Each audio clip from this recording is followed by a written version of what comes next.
ప్రేమైనటువంటి నా మిత్రులందరికీ ప్రభువైన యేసుక్రీస్తు నామమున నా యొక్క హృదయపూర్వక వందనములు తెలియజేస్తున్నాను.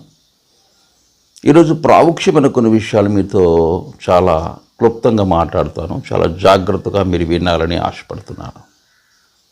ప్రపంచ మానవాళి అంతా కూడా ఎలా ఉందంటే 3 భాగాలుగా ఉన్నారు.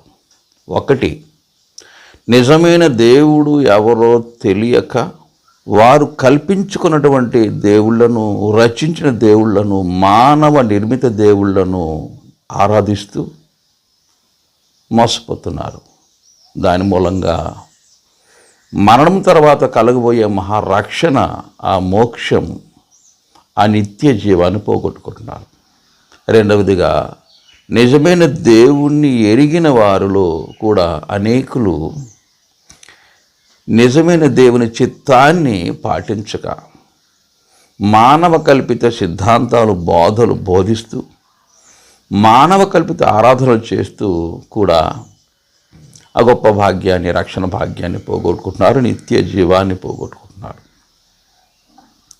ఇంకా మూడవదిగా, నిజమైన దేవుణ్ణి ఎరిగి నిజమైన దేవుని చిత్తాన్ని, ఆ బోధను ఎరిగిన వారు కూడా చాలామంది ఏం చేస్తున్నారంటే శరీరపరమైనటువంటి జీవితం జీవిస్తూ అసూయ, ద్వేషము, స్వార్థము ఇలాంటి వాటితో వ్యక్తిగత మానవ జీవితము యొక్క విలువలు కలిగి లేక నైతికతను పోగొట్టుకుని వారు మహాభాగ్యాన్ని పోగొట్టుకుంటున్నారు, ఆ రక్షణ భాగ్యం పోగొట్టుకుంటున్నారు. కాబట్టి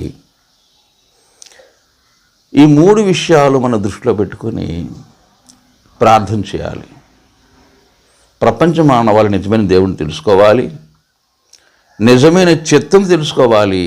నిజమైన దేవుని చిత్తము, బోధ ఎరిగినంత మాత్రాన కాదు కానీ దాన్ని పాటిస్తూ నైతిక జీవితము, ప్రేమ, క్షమ, పరిశుద్ధత కలిగి బ్రతకాలని, ఆ విధంగా మీరు ప్రార్థన చేయాలని, ఆ విధంగా జీవించాలని కోరుతున్నాను. అందరికీ వందనములు. దేవుడు మిమ్మను దీవించునుగాక.